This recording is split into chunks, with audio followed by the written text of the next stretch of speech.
Good evening, everyone. Looks like we have a few people, as usual. Hi, everyone. Who do we have? Christian, salut. Doc, how you doing? Le bonsoir de Dominique. Passe-lui le bonsoir aussi. Jean, bonsoir Jean. T'es arrivé à nous trouver. Michael, how you doing, Michael? And all the rest that are behind the chat. As usual, give me confirmation that everything is working. Sound, picture. Good evening, Dave. If I could give details of your guiding trips holidays. Yes, Dave, I can surely do that. We can do that right now. Because we usually do a wee chat before we start the stream to get people to come along. So so I'll reply to that, no problem, Dave. I don't know where you're based. I am based in Cavan in Ireland. Hello, sister. How you doing? All good here, thank you. Everything is working. Steve, how you doing? Thanks for joining. So yes, all looks good and sound good. Okay.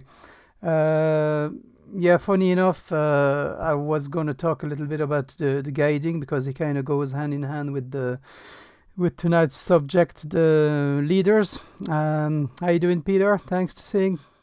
Good to see you, man. Pasquale, how are you? Dave, UK. Okay, you're in the UK. Well, you're not too far, Dave. Yes, at the moment, as everybody knows, we are all closed because we're still in lockdown. So, and it looks like it's going to be set like that for quite some time. How you doing, Chris? Good to have you again. So yes, Garth, good evening. Good to have you back. So yes, here we have a lodge that caters for 10 fishermen at a time. It's full board or half board or bed and breakfast. It's not self-catering.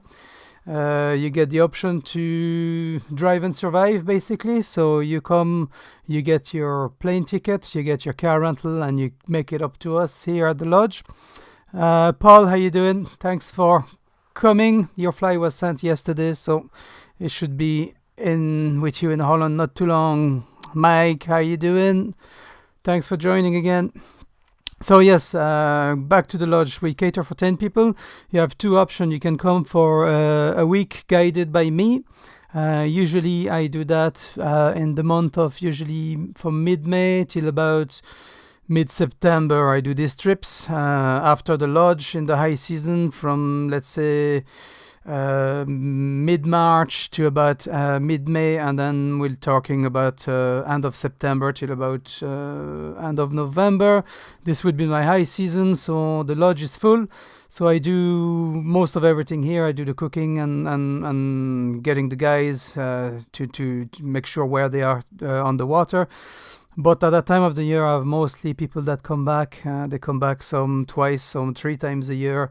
So they know the area like the back of their hand, so there's no guiding needed for that. So that's why I take more people in the lodge, and I don't do guiding at those times because all the guys know exactly the area to come.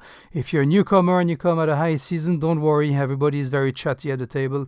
So we always, usually at the dinner in the evening, we discuss how the day went and tactics for the next day, and we kind of figure out, because there's different groups. So we have people that fish rivers, people that fish big lakes, people that fish small lakes. You have people that fish with dead bait, spinning gear, fly fishing. So you get a good idea of what's going on at that time. So even if it's your first time, there's a huge amount of water around.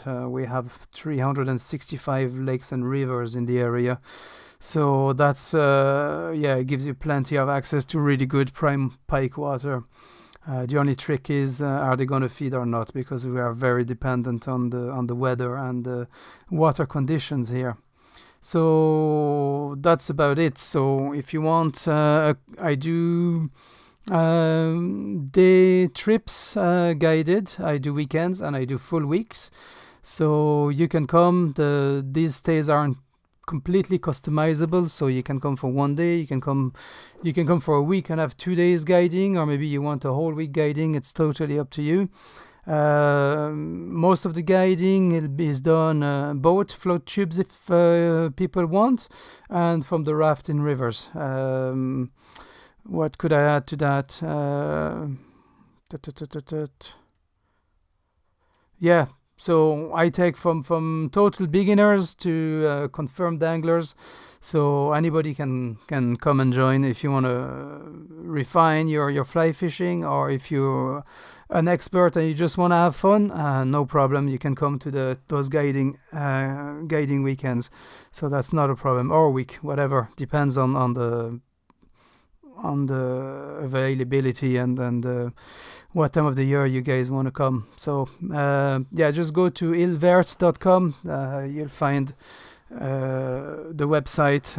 It's in French and in English, and feel free to send me a mail if you're interested in holiday, a bit of fishing. So yes, we have, I think we're at the normal capacity. We're at 25 viewers, so that's great.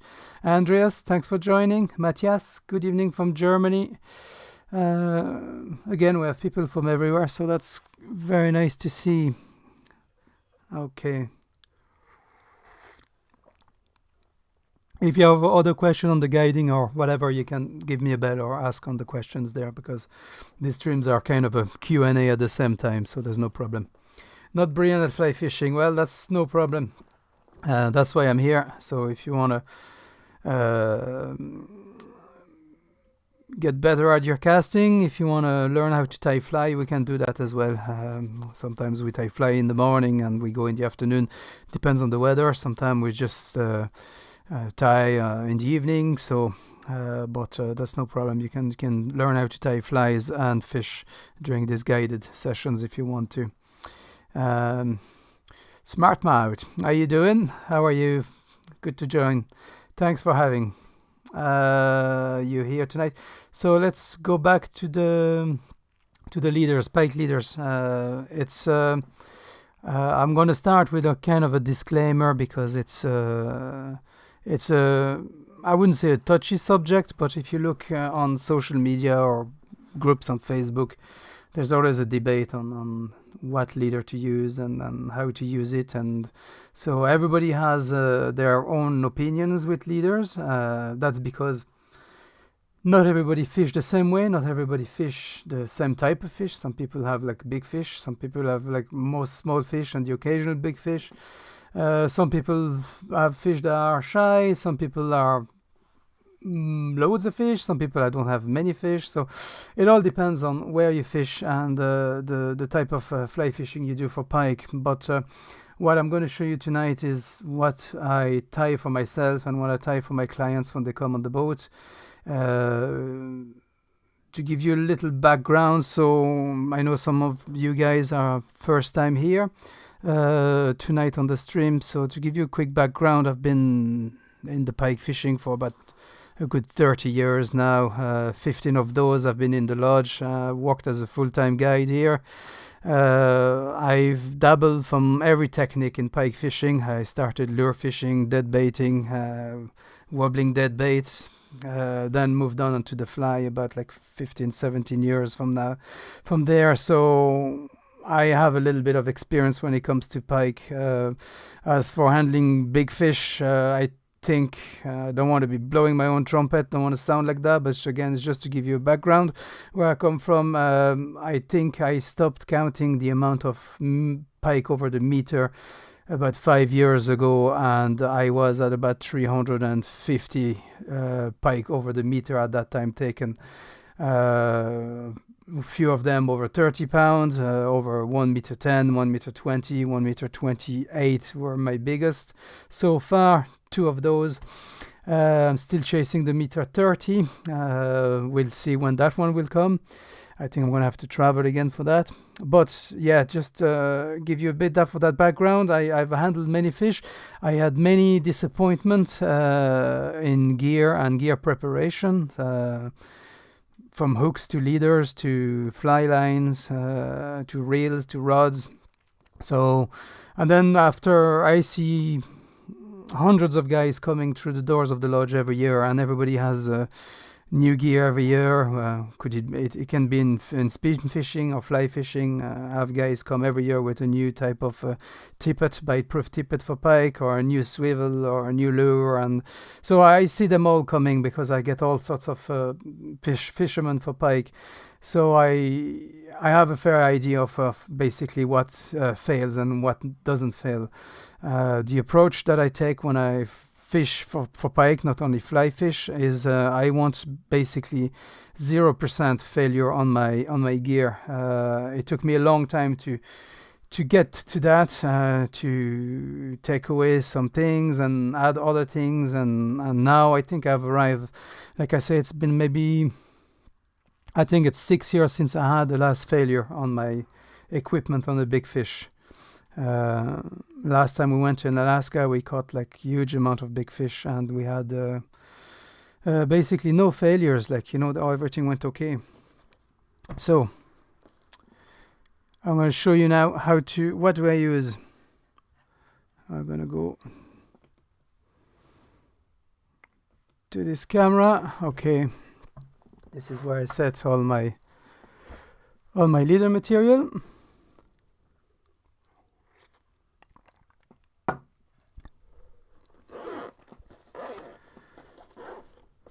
So yes, talking leaders, I had all sorts of leaders.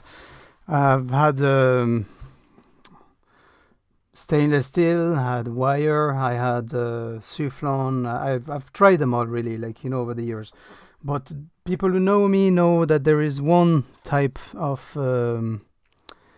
leader that I just do not agree with, and that is fluorocarbon. Simply because it fails. It will fail. If you had been fishing with fluorocarbon for quite some time and you think it's great because you never had a fish breaking you off, I'm afraid to tell you that that day will arrive and you will have a failure at some stage.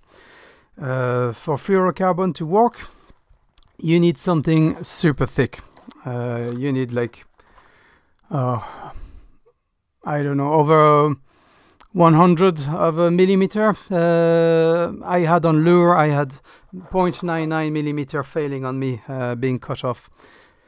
So I quickly quit. I did try fluorocarbon on lures at the beginning. And I think what I'm afraid as well with fluorocarbon is that when you fly fish, you have... it's very easy for large pike to swallow those flies fairly deep. So then you're straight away in contact with the leader, with the teeth. If you want then to be 100% safe with fluorocarbon, you need like very thick, very heavy fluorocarbon.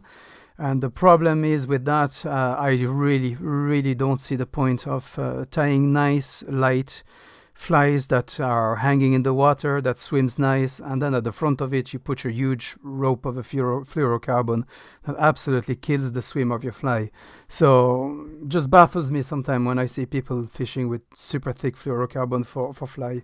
I don't see the point. I fish with guys that sometimes have fluorocarbon on lures, and quite often I outfish them on the fly with my leader setup, and you can't get more louder and bolder than the leader that I use. So I've been using this because it's fairly cheap, and you can get a big bulk out of it, so that's not a problem. Let's see the comments there. Yes, swivels. I'll be talking with swivels in a second as well, Michael. Swivels is another subject. Thomas says, so glad you're saying that about fluorocarbon. Yes, I tell you what, Thomas, here at the lodge, every year I have about 60% of big fish that are uncaught, that go back to the water with gear in their mouth because guys were using fluorocarbon. It's a sad truth, but yeah, I'm really trying to push people away from fluorocarbon. Some people come here with like they come here with 0.4 millimeter for 40 centième for the French guys here. They try to come and fish for pike here, and every time I'm like, no, don't use that, don't take that. At least get something thicker. They don't have anything thicker, and of course what happens during the week? Well, they snap, and then they come to me and they ask me for some titanium or wire leaders. So I do see fluorocarbon failing regularly here. A note is, if you come and fish on your own, if you use fluorocarbon, it's your problem. I can't be behind you and shout at you. But if you do book a trip with me or a guided week, there'll be no fluorocarbon on the boat, that's for sure, unless you're fishing with a really thick fluorocarbon. But again, I don't understand why you use the thick fluorocarbon in front of a fly. It just like makes no sense to me. So the leader that I make basically are super simple. I try not to make them complicated. It's basically the most simple part of all the gear that you can have. I run straight from the fly line. I run some where am I? Here. I run some amnesia. So this is super simple and super cheap. It's basically to make leaders, shooting trays for mostly used. I think guys who are carp fishing are using that stuff, and guys who are sea fishing are using that stuff. The name says it all. Amnesia. It's memory-free monofilament. So as you see, when you take it out of the spool, you have it coils. It keeps the memory of the spool. But one stretch and it becomes limp and super straight. It's very easy to straighten out. So what I do on this, to connect to the fly line, I just do a perfection loop. So tomorrow, as usual, I will be putting all the links, and I'll put some videos on YouTube how to make these knots. It's a fairly common knot. If you don't know how to do this loop, just Google it. It's the perfection loop is definitely one to have and to know. So I just make one here, but like I'm not going to explain to you how to make the perfection loop. Just Google it. Oh, there's loads of videos on YouTube for that.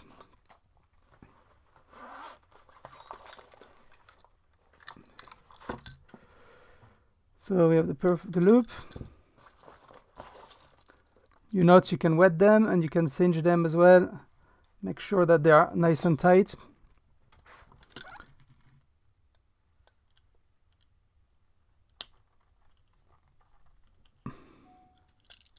Hey, paddling, that's okay. No worries, welcome to the stream, man. Okay, this is Pascal. Thanks for the coffee. By the way, guys, thanks again. I always forget about it. Thank you very much for the support lately. You guys have been awesome. I got some nice donations in the last few streams. So for the one who don't know, you can check it on that side. You have the support me. You can buy me a coffee, or you can do that through the live chat on YouTube with the super chat if you want to donate to the channel. With the last few streams, I'm nearly at being able to buy this new mic, so I'll be able to do some videos and explain to you outdoors while fishing what I do. So that'll be a cool addition to the gear. So thanks again for the support, guys. So okay, we have done then the perfection loop. So what I do, amnesia is just a memory film monofilament. So you find it in carp fishing tackle that does a bit of carp gear or sea fishing gear. This one is 30 pound or 13.6 kilogram resistance. No need to buy expensive fluorocarbon when you do your leaders. Absolutely no need for that. So as you see, we have coils. You can see it here. You see the way it just wants to coil back. So to give you an idea, I take about one big long arm length from arm to arm. All right. That's about the length that I mostly fish. Like it's about 1.20 to 1.50 about. Okay, one big arm length. So what you can do when you've done that, you can hook the loop somewhere and stretch the whole length of the amnesia. And I'm just going to show you just for what I can stretch here on camera. And you can see how it completely changes and becomes totally limp. There's no more coils in it. It's nice and straight. And that turns over no problem. In the wind, big flies, it turns just beautifully. Dave, thank you very much for the beer. Thanks again. Much appreciated, guys. Thanks again. So now what do I put at the end of that? Between this and the fly. You can do that with of course not fluorocarbon. We all agree with that. Well, I agree with that. You can put Soufflon. Soufflon is a really good one. I like it, but it's expensive. You have the Partridge Pike wire. It's great. The Bauer Pike wire. They're all very good, but I find them a little bit expensive. Émilie, salut. Même avec tes bras, ça marche. Parfait. So what I use basically, it's stainless steel. It's 1x7. So there is 7 strands of stainless steel inside that spool. You can buy that in 10 meters. You can buy that in any type of spool. For me, for the guiding, I buy that by 1,000 foot by 300 meters. It cost me about 80-90 euro for a spool. I get that from a guy in Miami. It's American fishing wire that does that. It's called bleeding wire, obviously because of the bright red color. So I kind of have that as well to show people that guys that fish with fluorocarbon, and I fish with this big bright red thing that you can see miles away, and it makes no difference on the pike. Pikes, especially here, either way they're feeding, or they're grumpy, or they're not feeding. It's going to be that simple, and no matter what you put in front of the fly, it's going to change their way of thinking. Maybe the action of the fly, the color of the fly, or the retrieve of the fly is going to make them to eat, but not your leader. That's not going to do anything. Michael, thanks for the beer, mate. Thank you very much. The other thing I like about using this type of wire, it's not that expensive, as you see, so it's fairly consumable. You don't mind cutting it off and tying a new one, a fresh one. So that means by doing that, you constantly have a fresh leader to be fishing with, and you constantly have a new knot, a fresh knot. It's not something that's the problem. This is why I don't use titanium anymore. Problem with titanium is that it's fantastic. I would include with titanium the nitty wire as well. The kind of new stuff on the market, or the not too kinky as well. Michael, thanks for the beer, mate. Much appreciated, guys. Yeah, titanium and nitty wire, put them in the same pile. The problem that I have with this material is that they're really good. They're expensive. But the problem is that you can't see when they're gonna fail, and they will fail because they get stretched, they get under pressure, pike after pike, and there'll be a time where it's gonna snap. Let it be in the knot, or it'll be in the crimp that you use, but after so many pike, it'll snap out of the blue like that, and you don't know when it's gonna happen. It could happen for some reason in 6 months. It could happen in a week, but titanium will get weak as time goes on, and it will snap.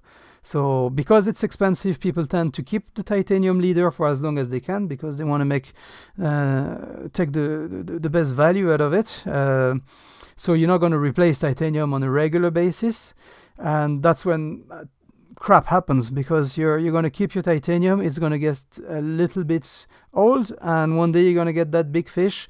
You're going to hit on it, and it's going to snap. So this is why I don't use titanium too, because I don't know when the hell it's gonna break with you. What about the stiffness? As you can see, it's really not stiff. I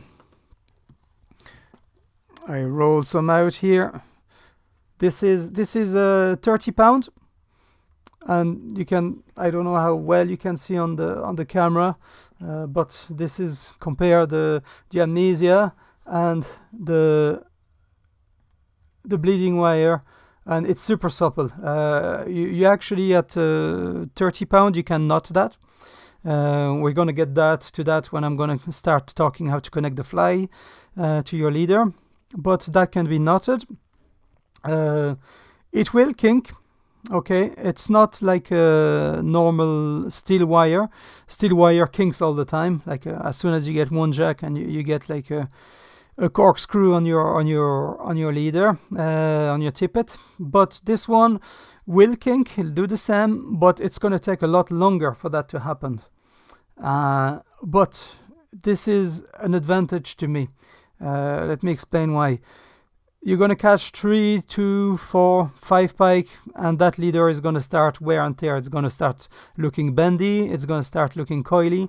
So what you're going to do, you're going to cut off the bit, or you're going to replace the whole lot. And by doing that, you're constantly making a fresh knot and a new knot, and you have a fresh leader all the time. So, and because it's inexpensive, if you had a good session pike fishing one day, it takes 2 seconds to do that leader, and it costs you nothing to make a fresh one. So you have value for money, and you have the safety. That's what I find most important in these leaders. And like I said, they don't break, like, you know. Just have a quick look at the comment. Yeah, the stiffness. Yeah, it's really not stiff. Like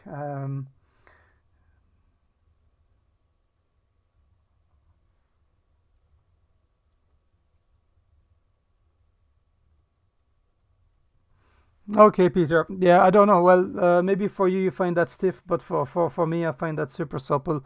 I've no worries with it. Like, I've been using it for about 10 years now. I used to make my date bait rig with that stuff, and I use it for the flies, and I have no problem, no problem at all.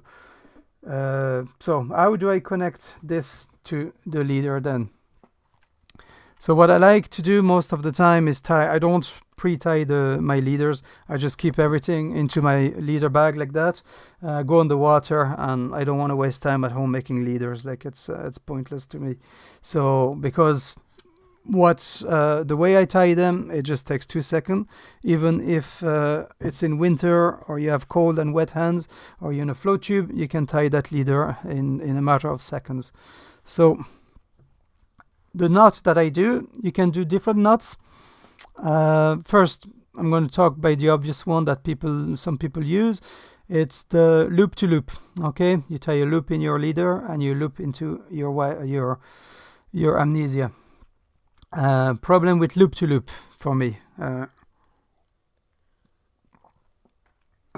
If it's put under a great deal of pressure, the wire will always win on the monofilament.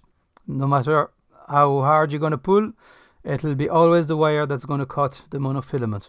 So for this reason, I try not to use loop to loop. What I like to use is a knot that constricts the wire, that wrap itself around the wire. So you got your tippet, and your monofilament will wrap around instead of being linked like that. So you get a far better hold, and wear and tear, it'll be a lot longer. So you have different knots for that. The first knot that everybody probably knows is the Albright. Albright is a fantastic knot. It's a lovely knot, nice finish. The only problem, it's not the easiest to make when you're on the water. Matthias, thanks for the beer, mate. Beer, some German beers, lovely. Been a while since a good German beer. So, yeah, you get the Albright knot, which is a great knot, no problem at all with the Albright. Or you get the one that I'm going to show you now, which is called the Yucatan 6-turn knot. Because it's wire, you don't need to do 6 turns. I usually do 4 turns, and it's not a problem. This is, as you probably hear in the name, the Yucatan. That's a knot that was designed by saltwater fishermen on the flats or for tarpon. It's to link basically your leader to your tippet as well. So it's fairly easy to do. Like I said, I will be putting all the links for these. Let's see if there's a good light here you can see. Okay, I don't know why the webcam doesn't want to zoom today. So the 6-turn Yucatan, I will put the links in the blog tomorrow, how to make these knots, probably, or you can Google them. There's loads of videos with animation to do that knot. So what I do, I just take my wire in one hand, and with the monofilament, with the amnesia, I make a fairly large loop, a simple loop that I just hold like that. Okay, that's about the size of the loop.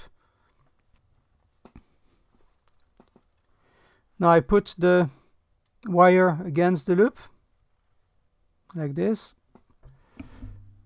See if you can see better. So I have the loop, I put the wire on top. Okay, and now I'm just going to wrap 1, 2, 3 and 4 times the loop on the wire.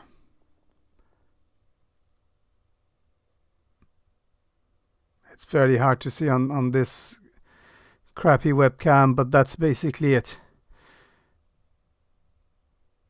The monofilament comes and the loop wrap itself on the wire. And then all you have to do, I'm just going to try to show you on the bigger cam, see if we see better. So I'll start again. I have the wire here. I put the monofilament loop over, and I'll just wrap this around. 1, 2, 3, 4. Super simple. And then the tag end of the wire I put through the loop. Okay. Now, as all knots, important to wet because it's gonna heat up, and then I just pull and cinch these 2 loops and the wire.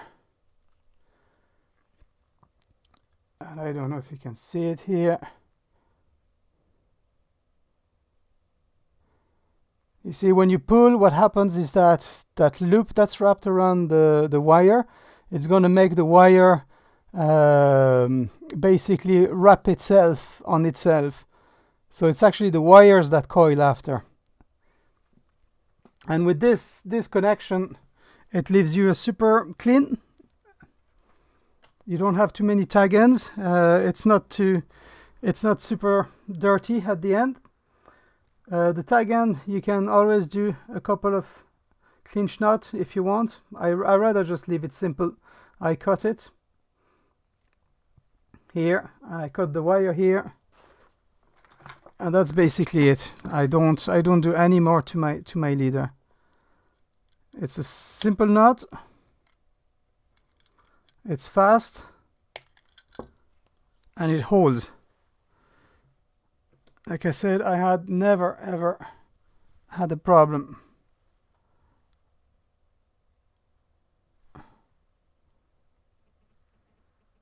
That's it.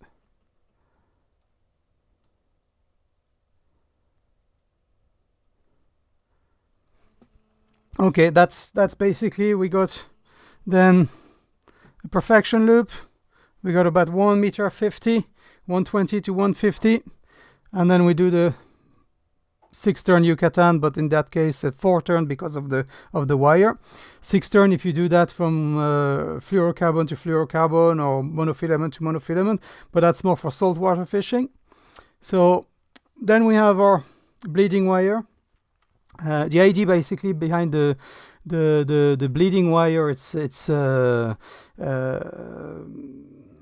no, apparently in the water column, the spectrum of colors, the first one to disappear as you get deeper is the red color. So that's one of the argument of using the red instead of on any other color.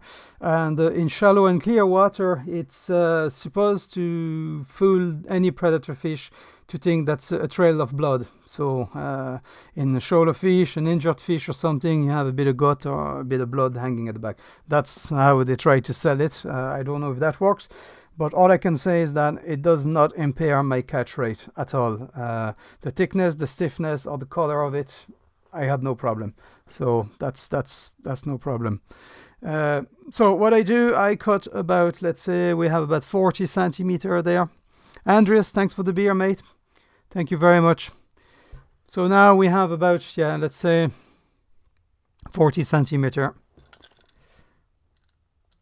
And that's like, I mean, if that gets coiled or bitten or bent by a pike, you just cut off that bit, do another loop, tie it again, and that's it. You have another leader made in absolutely seconds, and that won't fail you. Like, it cuts through lily pads and everything. So what else now? Connect it to the fly. Now that's another topic where everybody has their own swivel, their own attachment, and again, like I said, it's what I use is what I find for me that works the best, and I always want to get to that 0% of failure on my rigs. So that's how I do mine. But I'm just gonna, let's see, show you a few of the clips that can be used and that what some people might use, and you will see. Okay, hopefully this time everybody should have the me talking. I hope so. I'm just gonna check with you guys. Can you guys still hear me?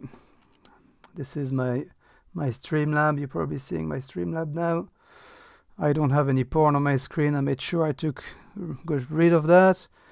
No embarrassing thing. So I think the mic is working with the screen share. So this is basically all different types of clips that you find sold. First of all, we're gonna go with the one that are a big no-no.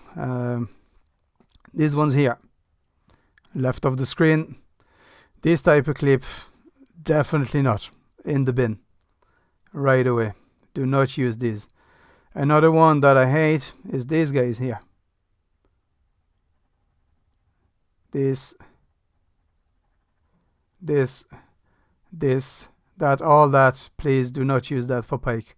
No matter the strength you're using, they are absolutely useless. I've seen so many of that type of clips failing. It's unreal. Don't use that. Hearing me fine. Perfect. Thanks, guys. So, okay, these are the big no-nos. If I would use a clip, now we're all familiar now with the fast attach. They've been around for quite a long time.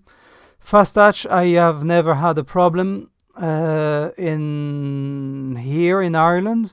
I had just 2 fish in Alaska that opened me up straight a size 3 fast attach.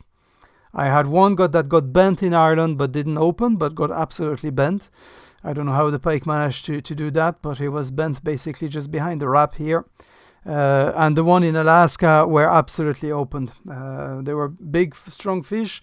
We had to bully them out of cover, and I had 2 size 3 that opened.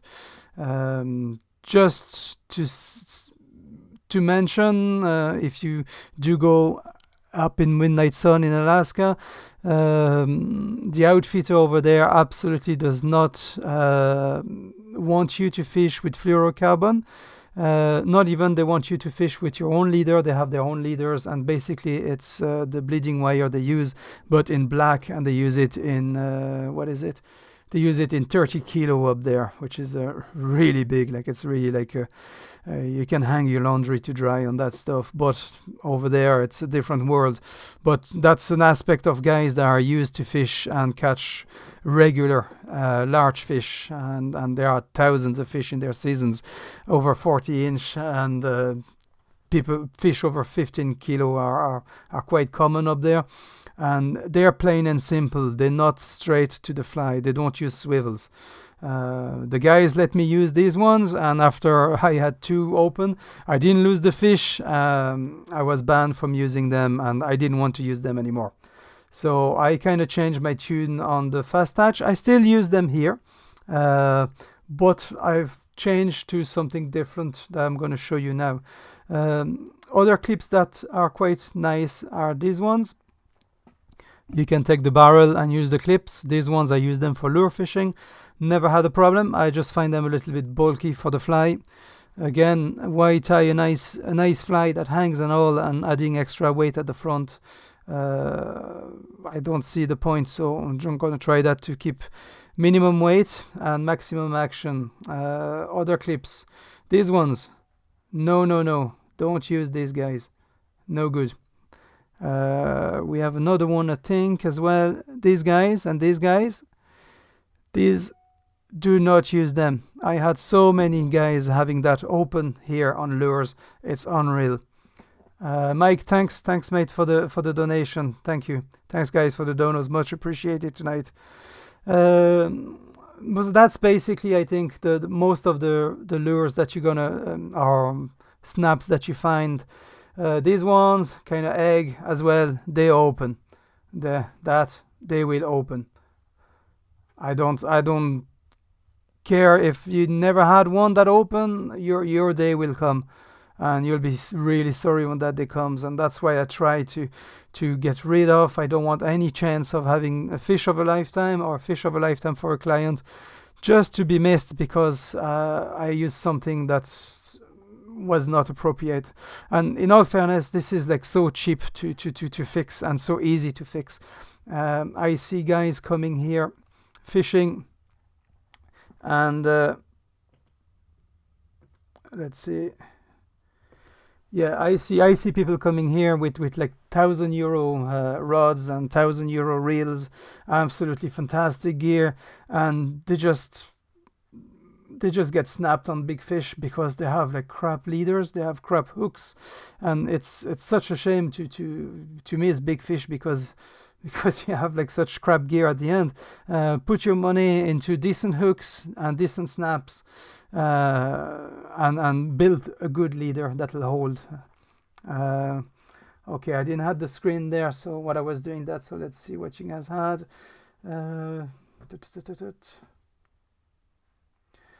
Paddling fly, say he had one fast attach that literally broke. Yeah, it could be a weakness in the wire too. When they run the wires, you could have a little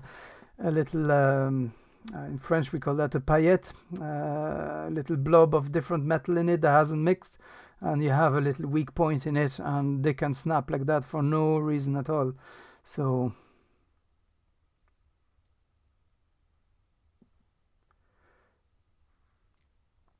Émilie, I'm not sure, je suis pas sûr de quel agrafe tu parles. Une agrafe traditionnelle comme une cross.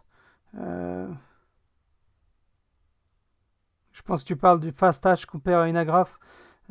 Fast touch, yeah, because of that little loop and that little bit that's left over at the back, you can, if you fish in weeds, you can catch weeds a good bit too. But that wouldn't be too much my worry. Like, so yes, so I do use fast touch here because I never had a problem. But recently, for about a year now, I've starting to stay away from the fast touch. And what I use now is, now it's a little bit annoying at the beginning when you start with that setup, because what I use now is basically split rings on my flies. So I equip all my flies with a split ring. I know guys that lure fish for muskie use that method a lot. And when you're fishing in sea fishing for exotic species, warm water species, you go for GTs on lures or rooster fish. A lot of the time, guys just tie the leader onto a split ring or a solid ring. So like that, it's never, a split ring will be like your strongest bet, because that to open a split ring or to break a split ring, it's virtually impossible. Now, the problem with split rings is to find the right split ring for the hook you use, and that, I'm sorry, but I can't really help you with that. It's a question of trial and errors to find the right brand of split rings with the hook, with basically the opening in the eye of the hook that you have, because you want that split ring to be free, free inside the eye of the hook. If you tie articulated fly with the shanks, it's a lot easier because the loop in the shanks, it's a lot bigger, so you can fit many type of split rings. So basically, this is a fly that I have, and all my flies come with a simple split ring. Now, to attach the split ring or the fly to the leader, what I use a solid ring. So this is not a ring that's split. This is one solid ring. Now, as you see, for the size that it is, this is like 68 kilogram resistance, 150 pounds. Now everything will break on the boat before that ring will break. Impossible to break these. So VMC, ok, Emily, I get you. Oui, non, les hameçons VMC, I hate them. J'aime pas. J'aime pas non plus. Toutes les agrafes. Any snaps, anything that has a moving part in a snap, I don't like. If you have to open, close, you're gonna weaken the wire by doing this movement all the time. That will snap as well. Yes, I agree with you, Pascal. Unreal. People can spend €40 on a lure and use an absolutely crap snap on it. And I've seen it so many times. People just bypass the snap and they don't even think of it. That they just think, oh, I'll be grand, it's a snap, but it's not working whatsoever. So all I did, I have the solid ring here. I put my solid ring through my wire.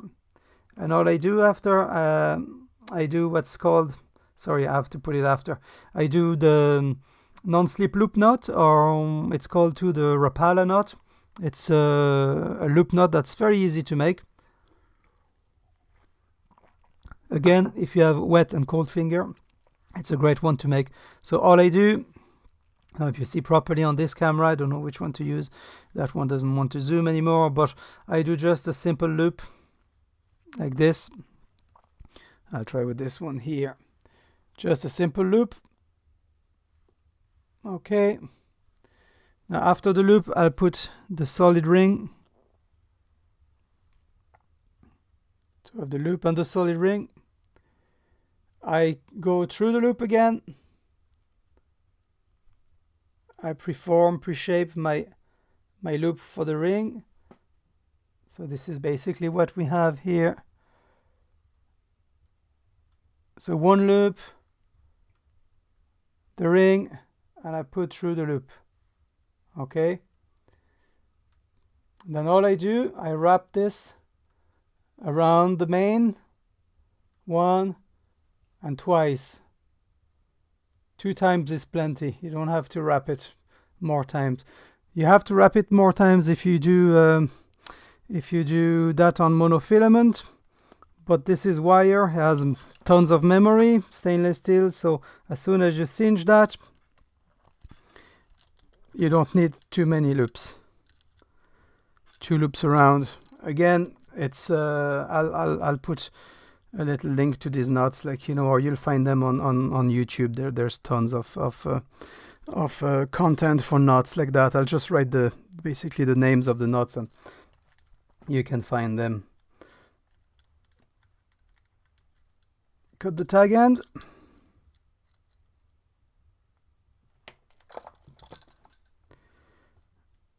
And that's basically all it is.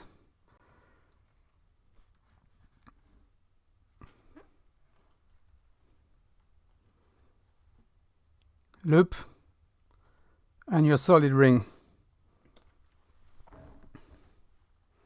Now it's not straight, you can see it's a little bit kink to the side, but you can push that back and it's no problem. Back to straight and you got that ring. So now to then connect the two, I have with me, it's a little split ring pin set. I think Smith does that. Yes, it is. I think.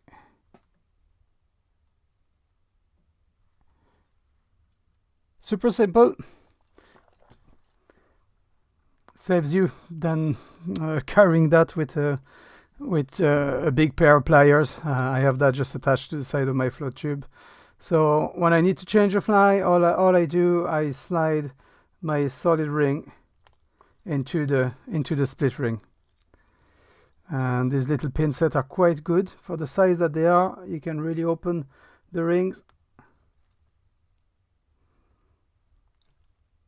Now, if I do fish a day that I know I'm going to use only one fly, or it's fishing really well just with that fly, I usually just knot straight away onto the fly. I don't do split rings or anything like that. But if you're in a kind of a search day and you're trying all sorts of different flies, this is what I do. Okay, it takes 30 seconds longer than a normal snap, or 40 seconds longer than a fast hatch, but at the end of the day, I have something that never will break and something that's leaving total movement on my fly. They don't get tangled, they don't get mixed up. You get great movement, great freedom. Again, we talked about tube flies. This is a good example of what I don't use tube fly, because here you can have absolute freedom of your leader. So that's basically it. That's my leader setup. Bleeding wire, amnesia. Not a detail on amnesia. I think it's like €5 pull for 100 meters. So I think, yeah, it's probably a bit more now, maybe €6 for a meter for 100 meters of amnesia. So it's not something that's super expensive, guys. But again, I'm not telling you go and do this or this is the best way. This is what works for me. And I have absolutely zero failure since I use that system now. Another little quick thing I can show you now. I'm just going to cut the end of that just to show you a few things that you can do to your leader as well. You have things, let's see. Okay, you have propellers, little plastic propellers like this. You can use You can use the magic disc from Petit Jean. I find them like crazy money for what they are, like cheaper and much stronger. You can use I use action discs, and these basically you just slide them on your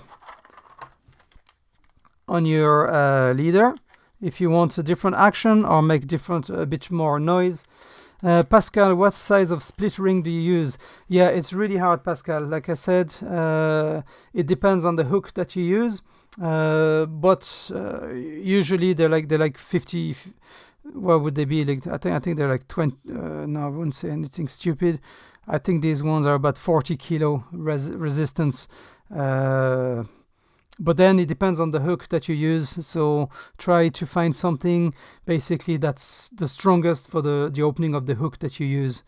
It's not easy at the beginning because you're gonna have some that are too thick that you're not gonna be able to put them through the eye of the hook.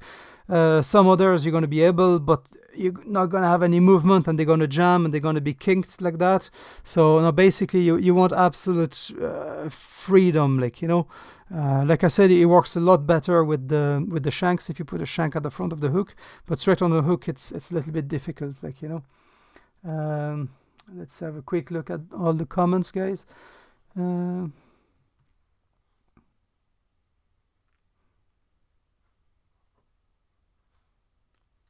Yeah, Peter, you can try that and see how you get on with it. I like it. Like I said, I find it super safe. And one thing that I hate is that when you're hooked to a really big fish, the last thing you want to worry is about your gear. You just want to land that fish, and you don't want to think, oh my God, is the snap okay? Is my leader okay? Oh, I haven't changed my leader in 3 sessions. Is it gonna hold? Now, when you have a fresh leader like that, you know it's gonna hold, and you're not gonna have any problem, like, you know. Chris, what is the advantage of the ring instead of tying straight to the fly? The only advantage is that if you, like I said, if you're on a kind of a search day where the fish are not very feeding, you need to go through your box of flies, then it'll make the change of the fly a little bit easier, and your leader is going to last longer because you're not going to knot and cut all the time. Like I said, if I have the luck to have a really good day, a good day's fishing, I get rid of the split ring and just tie up straight to the fly. Eric, salut. I didn't see you there. Salut, Eric. Thanks for coming. So yes, that is. Would you avoid any brand of split rings? I like any branded split rings. I suppose you kind of trust, like, because it's a simple design, and they will hold. Like I've never heard of a split rings opening. I suppose like anything from cheap Chinese stuff, 1,000 split ring for €1, I would stay away from. But any other brand, I think you're pretty okay with split rings. Like, you don't have to be one specific brand for split rings. Like, just make sure that they are strong and they won't open. If you do get split rings from somewhere you're not too sure, I bought some once on eBay and I wasn't sure. I just tied them up to the car and pulled on it, and you'll know if it's gonna hold or not. Like. Okay, so just a quick show on these guys on the disc, action disc and wiggle disc. This is just another simple little thing you can add to your fly if you want extra action to your fly. Simple. These guys are great. They really make the fly go in any directions. You put that in front. By the shape of it, as you can see, go back to that camera again. You see it's cut kind of triangular, the action disc. It's concave. Basically, instead of being round, letting the water flush to the side, it has a total very erratic swim when you strip. It can go up, it can go down, it can go right, it can go left. That'll give you a crazy action on your streamer. Simple, just carry a few. They just slide along. I know another thing you can do is put a stop float at the back of your leader and change the distance between your fly and the action disc. That can drastically change the action of the disc depending on how close to the fly you have it. But most of the time I just let it free like that, and I get great movement. If you do put the little propellers, I think I got this action disc and the propellers. It's from Big Streamers. I suppose you all know all these shops on the web anyway. Bigstreamers.com. They have the action disc and these little propellers. Little propellers is basically to make an extra vibration at the front of the fly. Paddling, I've missed your question. Oh no, what is it? Hold on. What do you think that using mono, fluoro, nylon?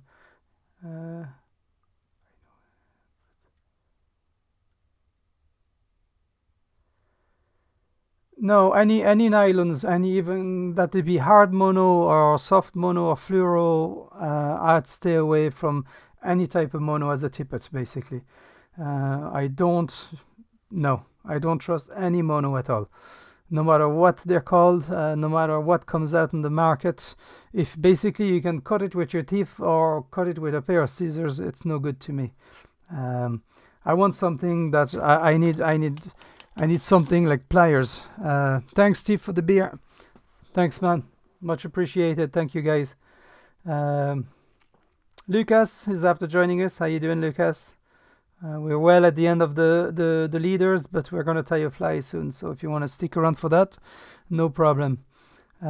So yeah, I would avoid any type of... Craig, we have a few latecomers. Thanks, guys. Thanks for joining us. So yeah, I stay away any type of monofilament, hard mono, fluorocarbon. They're just no good for pike. No good. Like I said, maybe I know a lot of people would say to me like, oh, but I've used, and if I only would get like 10 cents for every time I hear that with client, like, I've been using this at home and I caught fish that big and I never had one snapping. It's only a matter of time. It will happen. Even the die-hard guys that I know that are on fluoro had their bad days, and some people accept that. Some people think it's okay to have once in a while a failure like that, but to me it's definitely not okay. It's something that I find, like, I hate leaving gear in the pike. I fish barbless, so even if I do snap, I know that the fly will fall out and he'll get rid of it. But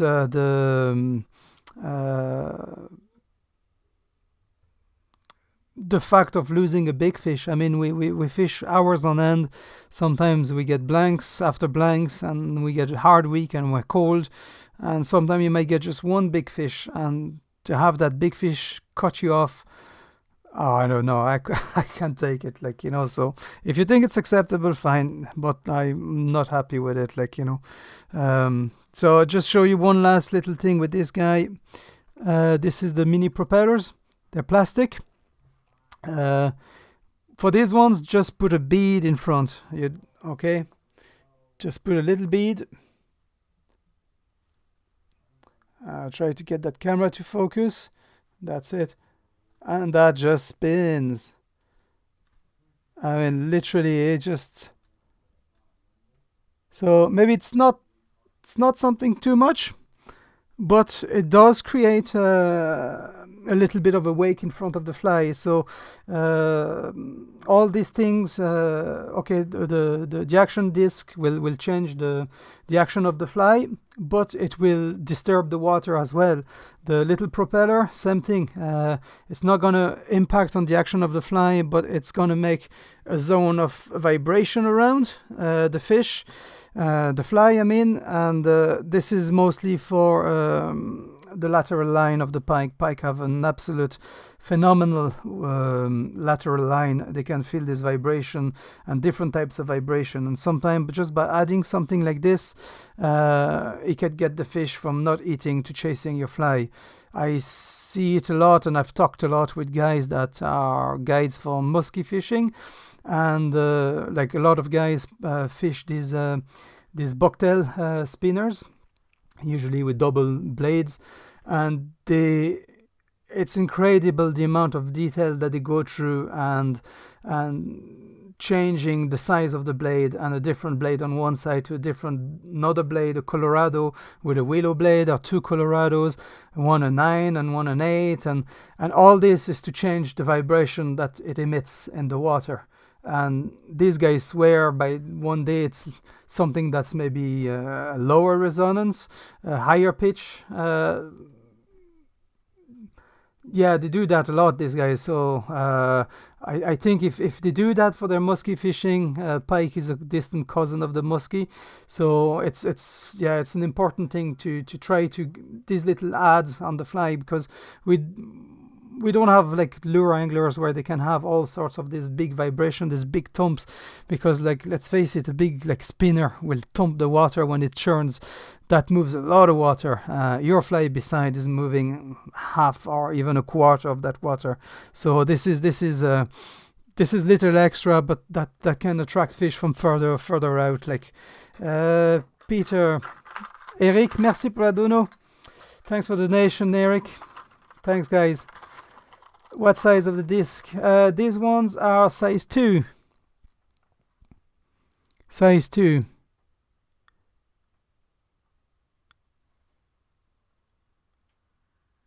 And you do feel them when you pull them, like, because it goes. You do feel the pull on the thing. It's a bit like fishing like a big buzz bait or something like that. So just by pulling it and the resistance that it gives you, you know exactly that it's doing something in the water anyway. But there are just little extra that I add on my leaders. But these, like for example, this little spinner blade, they're so small that they won't even fit on a thick fluorocarbon.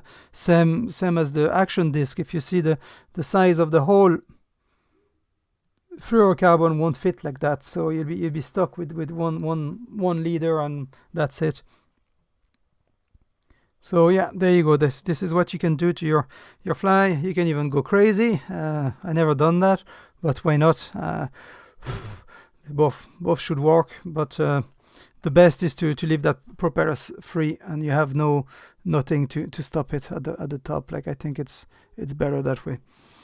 Okay, that's leader setup. We're done. I'm going to set up this for tie you a little fly, and that'll be done for tonight. If you have questions about the leaders, fire away while I get rid of all that and prepare for a little fly tying session now. I'm going to make a simple fly tonight because I knew we're going to talk a while on the leaders. So the fly is a simple flashtail whistler. Flashtail whistlers are like old school flies for pike. They are like some of the first flies that were tied for pike, used for pike. I used them, oh my god, with since I started pike fishing. Basically, I've been using flashtail whistlers.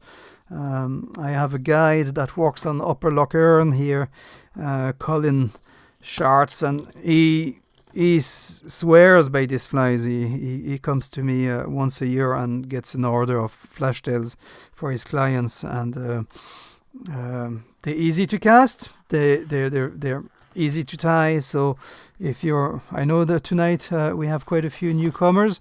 So if you want to learn how to tie one easy fly, this is the one. And it's not because it's a simple fly that you should put your nose at it. It's a really, really good one. Yes, I will put all the leader material on the blog, Andreas, no problem. I will do that tomorrow or Monday at some stage, but I will put everything on the knots and type of knots that I use.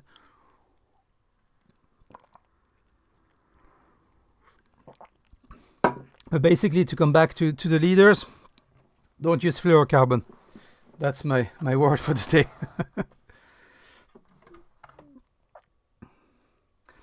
Steve, plastic coated wire.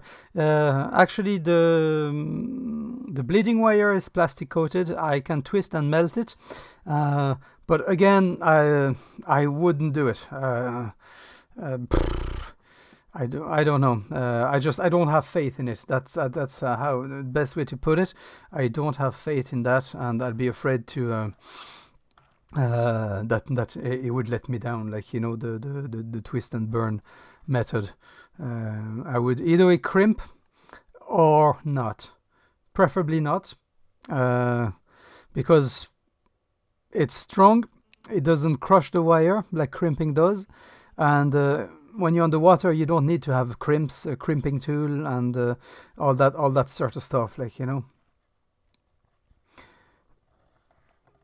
Yes, these are super safe leaders, Chris, and definitely good value. I think, like, I don't want to say I've cracked it, like, you know, but for my type of fishing, I think definitely this is what I've been using now for the last 6 years, and I'm not gonna change anytime fast. Like, even there's new stuff coming on the market, but like for the price, like I said, €90, I buy 300 meters of bleeding wire.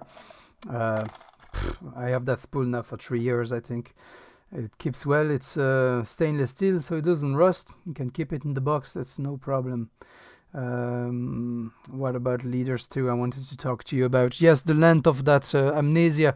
If you fish sinking line, just shorten the length of that amnesia. I sometimes fish with a leader that's just about a meter long, like, you know.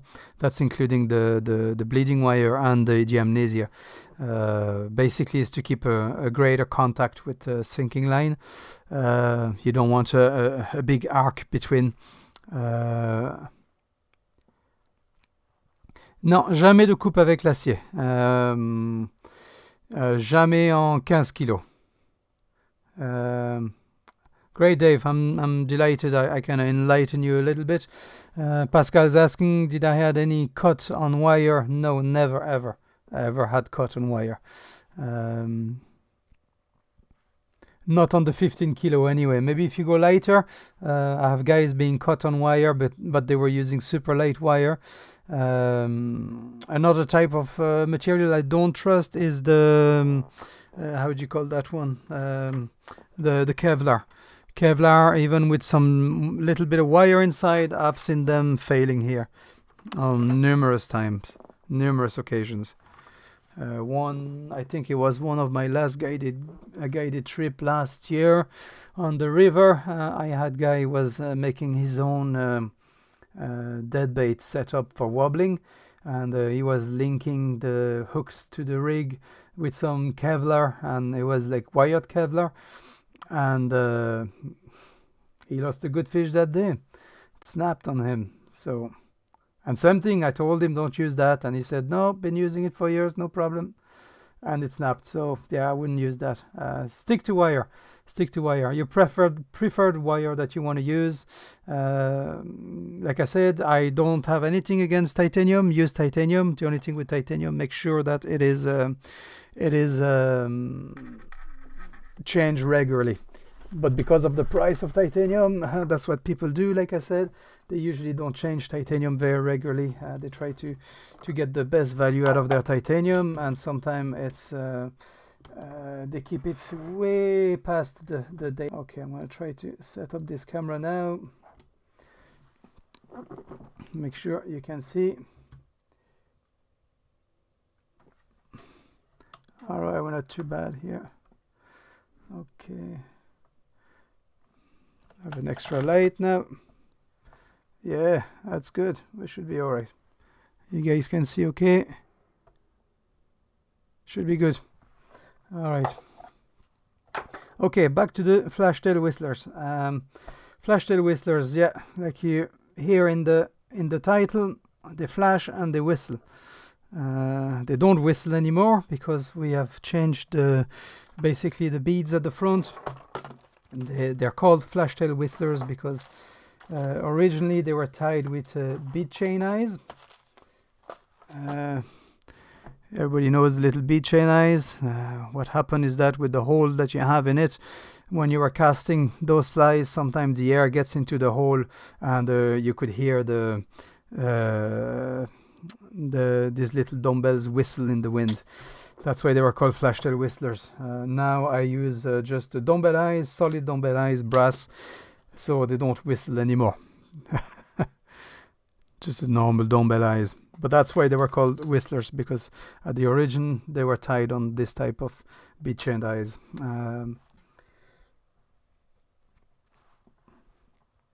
Yeah, titanium are tough to work with, especially if it's like a single strand titanium. I do not like it. Qu'est-ce que j'ai utilisé sur l'Inoco? Sur l'Inoco, j'ai utilisé, c'est comme du bleeding wire, mais au lieu d'être rouge, il est noir, et c'était en 30 kg de résistance. C'était pas par choix, c'était ce que le bateau voulait qu'on utilise, les guides voulaient qu'on utilise, et t'as pas grand à dire chez eux, tu utilises ça ou tu pêches pas. Mais comme je dis, ils connaissent exactement ce qui est bon pour eux et ce qui marche pour eux, et en général, on écoute toujours le guide. Yeah, Pascal was asking me what they were using on the Inoko River for pike, for leaders.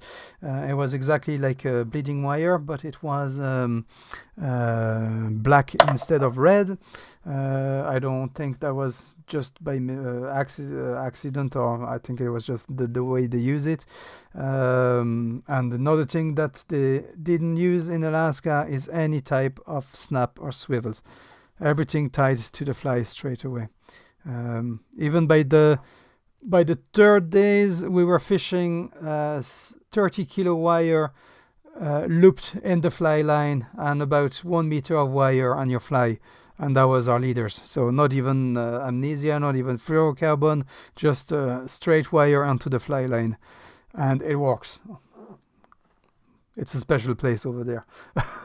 It's very special, but it worked anyway. Okay, back to the flashtail.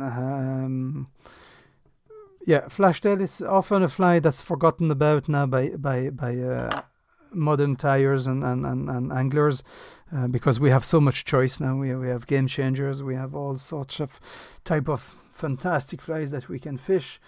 But sometimes when things are not going your way, putting a good old flashtail whistler can change the whole day around. It's just mainly due to the visual aspect of that big flashy tail going, and the fact that they have a strong jigging action with that weighted front. Sometimes we mostly fish flies that have like a hanging or a jerky action, but something that dips, that jigs. I found that on some days it makes an absolute huge difference in the pipe behavior. Julian says Donald Trump recommends fluorocarbon. Well, if he wants to fish for pike with fluorocarbon, let him be. That's not a problem to me. Like, everybody's free to do what they want, but not under my roof. I'm not gonna get into politics, guys. No. So, yeah, the way I see the flashtail whistler is basically the maps of the fly world. That's how I call it.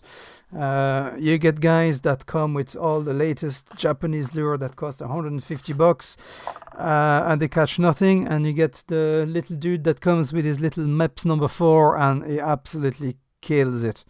So this is why I call the flashtail whistler usually the Meps of the fly world, because it works. It's something that will never get out of fashion. So over the years I slightly changed the way I'm tying them. I used to tie just the flash straight onto the tail before, and I discovered that by stiffening the flash and putting a little bit of Congo hair underneath the flash tail, I don't know if it stiffens the whole action of the tail, but I have seen my catch rate improve greatly because of it. that guide that I tie the flies to, Colin, I used to tie him the old-fashioned ones with just the flash at the back as the tail. And one day I decided to put a little bit of extra color underneath that tail with adding some flashy Congo.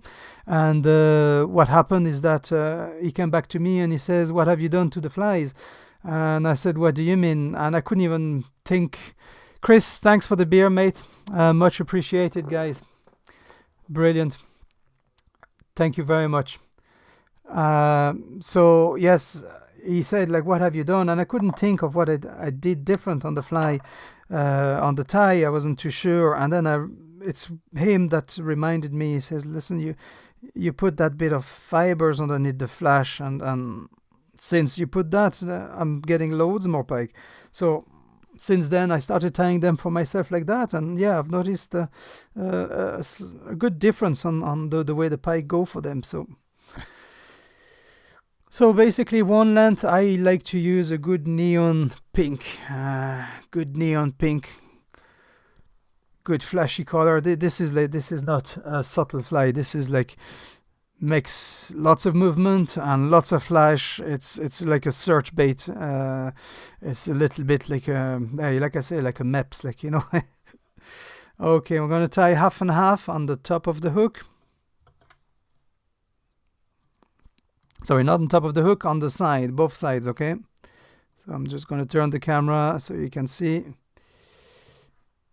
I'm gonna give it a good bed. Okay, one on one side. Okay, now I'm going to wrap it around and I'm going to tie it opposite side.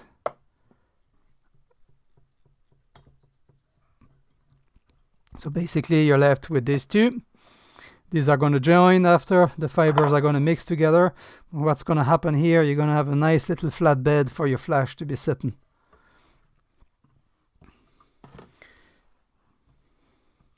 This is a fly where you want to be heavy on the flash for the tail.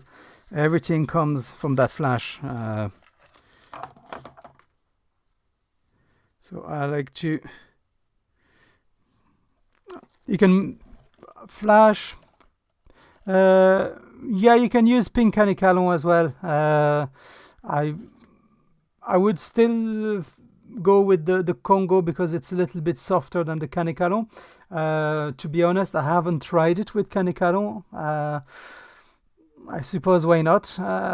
Try it, and you will see if it works. But I think the Congo will have a little bit more movement in the water than the canicalon. I think it's a little bit too stiff. But you can try. Like I don't think it's going to change much, but it could, like. So try it. Like I said, I haven't tried it. So Pascal, quel hameçon, quelle taille? Still the same hook, Pascal. Toujours les mêmes hameçons. I am still tying on the Sakuma Manta Extra, the 545. Yeah, this one is not agreeing with me today. There you go. This one is the good camera. Sakuma Manta Extra. I used them in Alaska and I never had one bending. When I had everything failing on me, when we had rods breaking, fly lines breaking, fast touch opening, one thing that never happened is the Sakuma hook never did open. So this is why I have so much faith in these hooks, and they are great value as well. Paddling say it works great with canicalon. So there you go, he tested the both. So no problem, there's your answer. Never knock it till you try it, huh? Okay. For flash, you can use anything. Flash Abu. For this, I'm going to use a mixture of Northern Lights from Fly Tires. I like Northern Lights because it gives you that little bit of crinkle at the top, and the end bits usually are straight and flat. So you get more movement right at the end, but you get the volume in the middle. I am going to mix this one with some UV flash. I think that's the H2O flash from Fly Tires Dungeon. So this is basically, it's a silver and UV mix. I really like that flash. I've been using it for so many of my flies. And the UV really reflects a lot of light.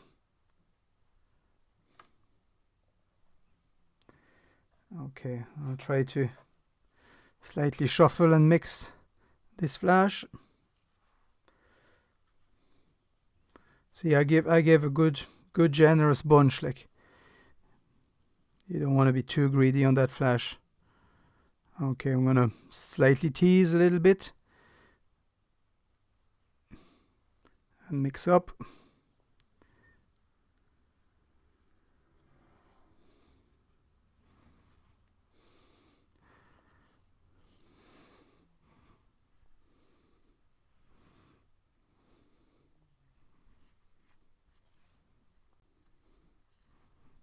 Okay, and that tail is going to go on the top, and we're going to slightly push it to the side after. So right on the top, about the same length of your Congo hair. So you have some left over at the front. Okay, I'm going to push it, squish it a little bit so it comes down a little bit on the side. Okay, and then the leftover, we're going to bring it to the side and the top and under a little bit, but most of the action is going to come from the top. So it's going, when the weight at the front is going to bring the fly deep and down, it's going to, the whole lot will lift like that and go back down like this. So the action comes here. Push all that back and tie up. There you go. Like I said, brilliant flight for newcomers. It's an easy tie. It teaches you a few techniques with the bucktail and a few bits like that. Makes you understand how a fly walks and sinks. The only thing when you're starting, just maybe wear a helmet if you're not used to cast, and wear shades not to lose your eyesight. But apart from that, it's okay. Alright, we're going to start with some bucktail. And get a nice little pinch, not too much, don't go too heavy on the bucktail, it's just for volume. Okay, now the colors that I'm doing is basically the colors that I'll always tie all my flash flies. I have tried different type of colors, but none that worked as much as this one. So this is the one that works for me. Pink, silver, UV, yellow bucktail. Okay, am I not missing any questions? Eric. Yes. Yes, confinement. Yeah, everybody's confined. Oh God. And now, apparently in Ireland, we're confined for longer. Way. I am so glad to live by the water. I tell you that. I feel so sorry for guys who live in the city. I don't know if any of you guys, I'm pretty sure quite a few of you are city guys and living in cities, and now with the confinement and given to confine even longer. Oh my God, it's but hopefully if that's the last confinement, and get rid of that crap, because it's starting to get long now. Everybody's going mad.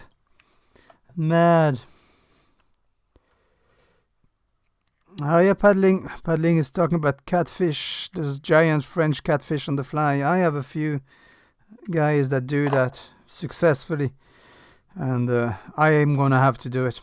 I'm gonna come to France, and I have a 12 weight there, just dying for that. Okay, simple flash, nothing reversed flash or anything like that yet. We just put a little bit of flash at the back.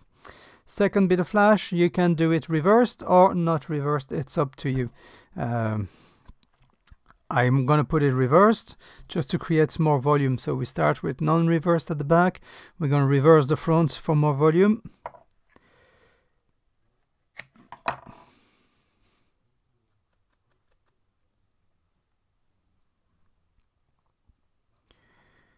Yeah.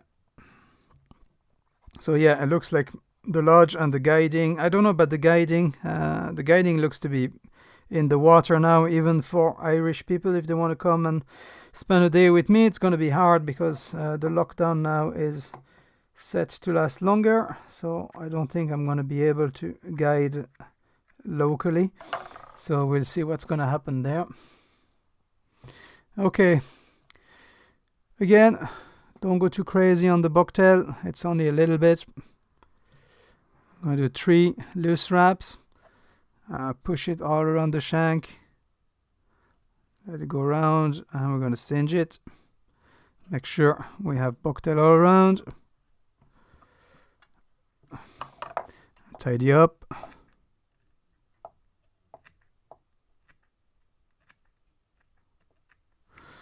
Now this is one of the flies. I probably have one in any of my box when I go out. I would never dream of not having it. I don't fish it often, but if I find a day where they are really finicky or annoying, I put that one on, and sometimes it's a deal changer. I kind of shied away from them. I fished those flies a good bit when I started pike fishing, because they were basically the only, if you would Google at the time pike fly, not much would come out. You would have sea flies or a deceiver or something like that would come on your search, but one that would come regularly was the flashtail. So okay, we reverse the bucktail and we build the little dam of thread in front. So now we have the second bucktail with the volume now adding to the fly. Okay, now what I'm going to do, I'm going to put the bead eyes at the front underneath the eye. So like that we know where to stop tying.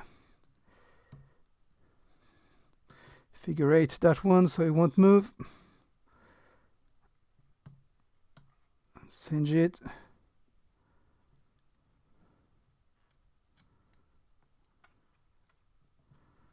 Now, one thing you can do when you put dumbbell eyes to make sure that they hold, you just can put a little bit of glue on your thread and then wrap that thread after with the glue on, so like that you get glue that goes really tight inside the head. You're not going to lose that head. Okay, nearly there. Like I said, it is a simple fly. So I'm going to give it some wings. So I need chicken wings. What you get these, I don't know if you know the brand of feathers, Keogh. They do a variety pack. It's like a big bunch of loose feathers. You get all sorts in it. It's a great pack because you always get these little lumps and clumps. Like that, you get little bits of feathers.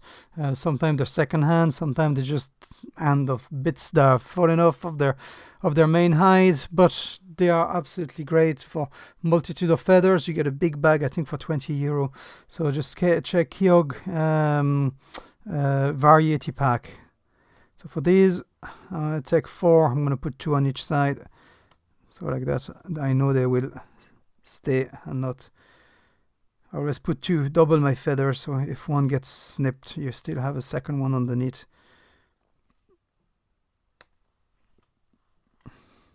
So, okay, just 2 feathers. I'm going to put them, see they are well curled, these ones. I'll put one inside the other. Okay, double it up, like this. Let's, to make it easier, we're going to pull a bit of the duvet, the fluffy stuff underneath. It'll be just a little bit easier to tie. These ones are going to tie on the side.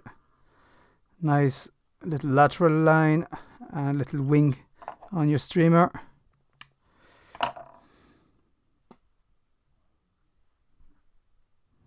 Okay, I'm going to do the same on the other side. Double up. Pull the duvet out.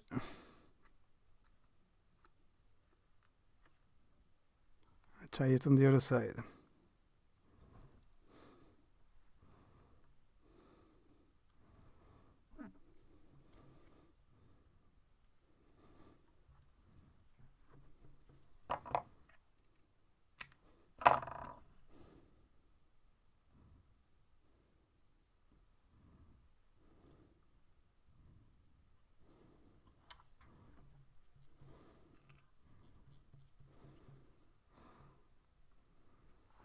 Okay. Oh, we nearly finished the fly. You see, you get these super wings, bouncy movement. When they flatten after, when they get wet, they get nice and flat along the side of your streamer, giving a bit of that zebra effect, that perchy look. And then we're going to finish the head. The head were traditionally made with marabou, turkey marabou. The only thing with turkey marabou, it doesn't last too long with pike's teeth. It's a lovely material to use, and it moves really well in the water. Yeah, slight inconvenient. It doesn't last too long, but I found that on the color, it's mostly for the color. The color, we do that. We don't really do that for the movement. I suppose there you could use any type of predator dubbing. Whatever you want to use at the front, I suppose, would work. But I kind of like to stay the old school and tie them the way they were tied all these years ago. So a little bit of turkey marabou in red, nice blood red turkey marabou. Same thing, I'm going to double. I'm going to take two. Okay, I'm going to put them one on top of the other, like this.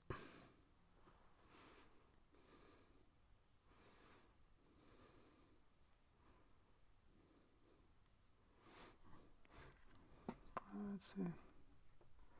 Okay, now you see the base of the turkey marabou is fairly thick here at the base. You want that to be pliable because we're going to palmer that on top of the shank of the hook. So this might break if you tie it with the really thick part at the bottom. So what I like to do is I like to pinch the feather, the core of the feather. Just pinch it and roll them in on your finger and flatten it and give it a curve. Start to work it basically. Okay. Because if you go straight onto your hook shank and start to palmer that feather, there's good chances it will break. So I'm just gonna slightly pinch it and roll it around. You can go with your nail. You want to break that hollow core and make it nice and supple. So you're sure it's gonna bend nicely and not start to break on you like. Now we're going to start with tying the bottom of the feather. So we're not going to go, like I said, right down to the bottom because it's way too thick. So we see when you're going to bend, it's going to snap more than you can see. It's starting to break off. It will snap if you wrap that around. So we don't want to use the right at the end. We're going to use a little bit higher up around here where it's a little bit more supple and starts to bend without being too difficult. So I am going to cut it right here. Okay, that's going to be the start where we're going to tie this. I'm going to do the same for the other one, about the same length. Like I said, you can do it with just one feather, but because marabou doesn't last that long, it's nice to have that extra. LK, Laurent, salut. Thanks for joining, mate. If you have questions for rods, LK is the man. LK is part of Rod House. If you need building material to make your own rod, check them out. Very, very good selection for spinning and fly gear as well, for making your rods if you need to. If you want to buy an Epic blank and get some material from them, some rings, some reel sit, these are the guys to talk to. Or any rod questions. I'm not that good in rods, I just like using them. Okay, make sure that this is all nice and soft. And we're going to tie that.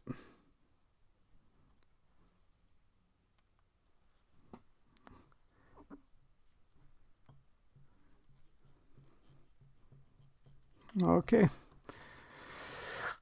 I take the two feathers. I'm going to slightly wrap them around, nice and slow. Make sure that you pull, because it's so fluffy. Pull all them feathers back.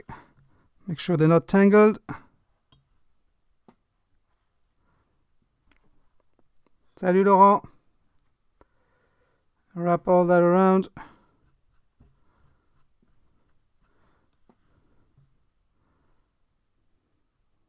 And because we started tying from the longest feathers at the base of the feather, we arrive at the end of the feather, so it's naturally feathering out.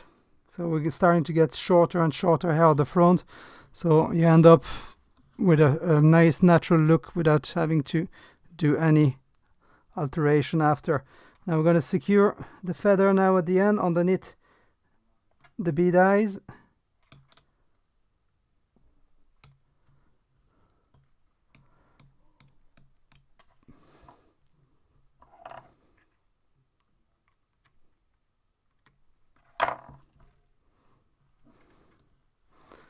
We've finished this. I like to whip finish behind the eyes. You can whip finish in front of the eye. Makes no difference. That's it. You can stick a little bit of glue in that. But basically, you have now a classic flashtail whistler. Simple, not heavy. Really light fly. A lot of volumes. And this has counted for so many fish. I started on this fly and I don't know how many fish I caught on that fly. Like I said, it is the MEPS of the pike world. This is how I call it. Yeah, never fails to surprise me and to amaze me, the pulling power of that little fly. Go on Taiwan. Not go to Taiwan. Go on Taiwan. And see how that works for you.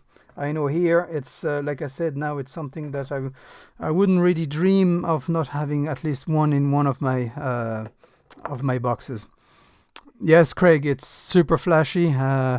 It's a very, very aggressive visually and the movement that it has in the water because of the heavy eyes. So it's a really jig fly.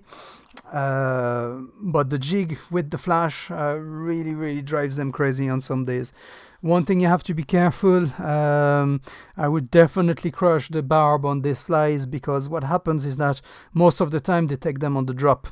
So when you stop your strip and the fly starts going down, they usually open the mouth, so you have the effect of the weight going down plus the suction of the pike, and they can really be deeply hooked with these flies. So it's a good thing not to put any barb on your hook or debarb your hook when you fish with these flies, if you do keep your barbs.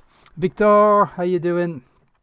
Nice seeing you. We're just arrived at the end of the stream. I'm out of drink, I think. I still have a bit. I'm getting dry mouth. So I hope I kind of enlightened you a little bit on what type of leader I do and how I do them. How we do the flash flies, how you can pimp your leader. I mean, I didn't show you how to put a cone and beads on the leaders, because that's something that most people know how to do it if you want to weight your leader a little bit more. But not too many people knows about these little propellers and the action disc. They are quite cool to use. Action disc will slow down a little bit your casting because they take a little bit of wind, but it's not something too bad. Like. Yeah, I'm hoping to be able to go fishing soon.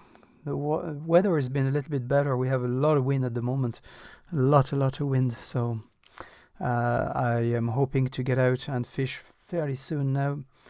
And hopefully I'll have that new microphone and I'll be able to do some fishing videos. I know a lot of you guys have been asking for more fishing videos, so I'll try to do it a little bit like the stream, a little bit more, let's say, lively, a little bit more talk and explain to you what I do on what day, just how I would approach a place and fish it. Basically, I think that's what you guys want to know. If you have anything else that you want to know or chat about, give me a shout. I have quite a few streams planned for at least a month now. So Christian, merci beaucoup. Thanks again, buddy. Thanks again, guys, for all the generous donation. Thank you. Like you know by now, all that money is not going to get me drunk. It's going back into the streams, either way by buying material to show you guys, or buying like new mics and for the camera and things like that to go out fishing and film for you. So do I ever use a sling for big fish when float tubing? I have a sling, Chris, and I've tried it, and I just got back to the net for some reason. I kind of modified a net and I made it a little bit smaller now. So Laurent LK, yes, I did address the fluorocarbon versus wire at the beginning of the stream. So once the stream gets processed by YouTube, you'll be able to rewatch that.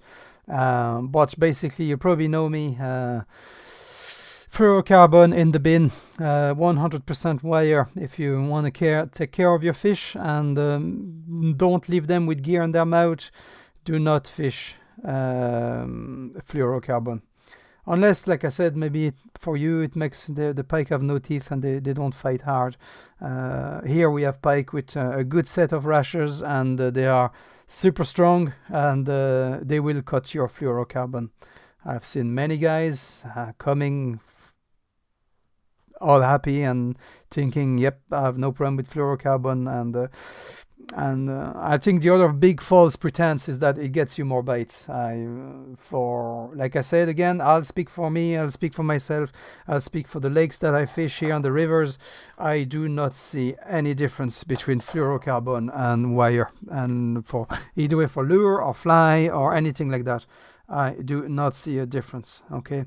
We've done it for a very long time with my dad. We used to ledger side by side in the winter, and he had his rods out, I had my rods out, and we used to do a lot of comparisons between the two of us, like using oils versus not using oils on your dead bait. And I done nearly a season on fluorocarbon for dead bait.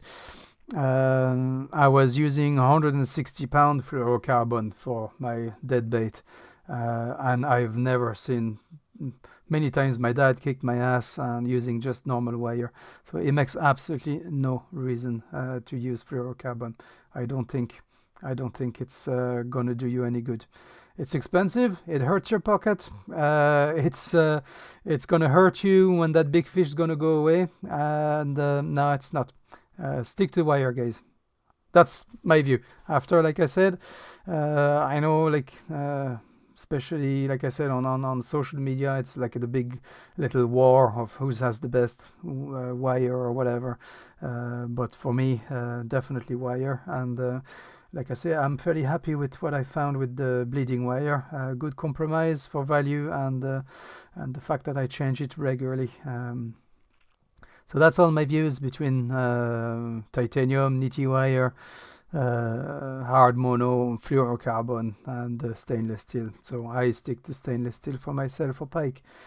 Okay, well, nearly a 2-hour chat there we had, guys. So time flies. Like always kind of weird the first 10 minutes for me. I'm still not used to do that, but I'm getting into it. Like, so it's taking a little bit of time.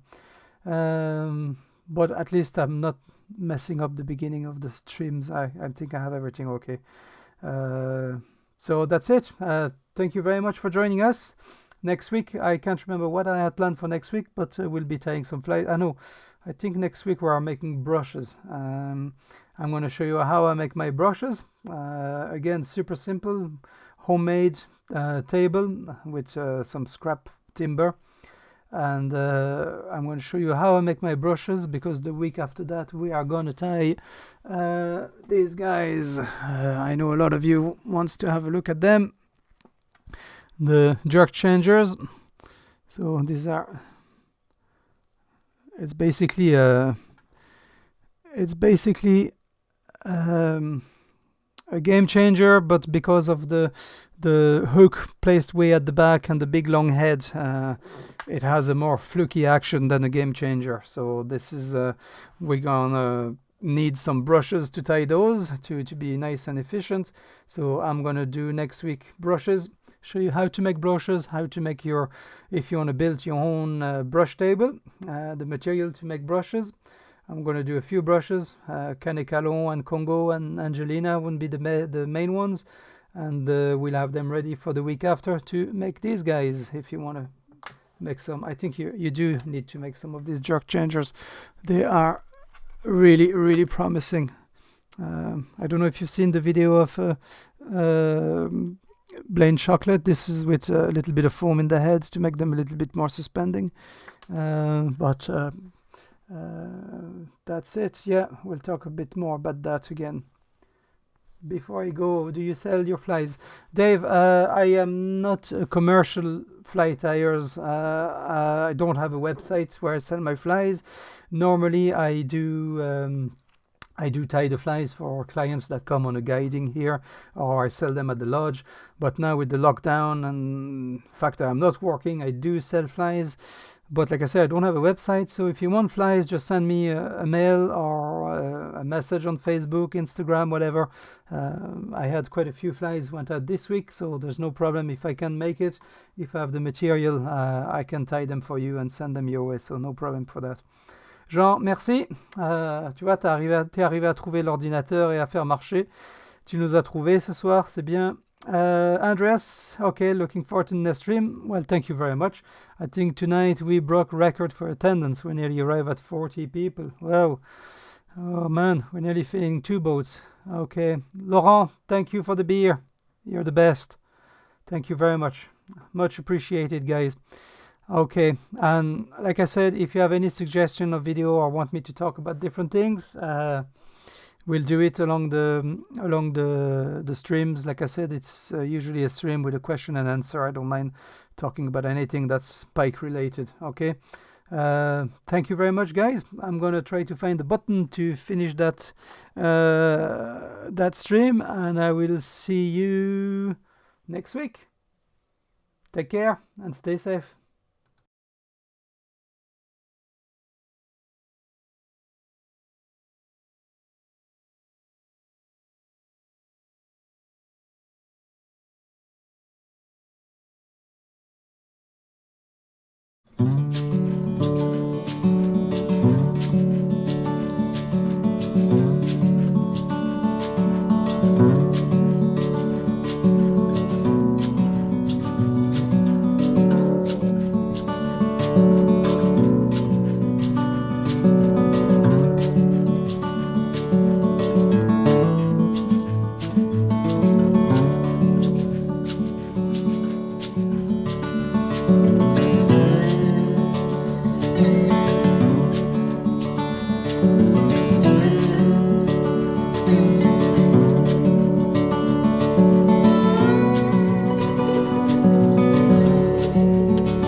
bye.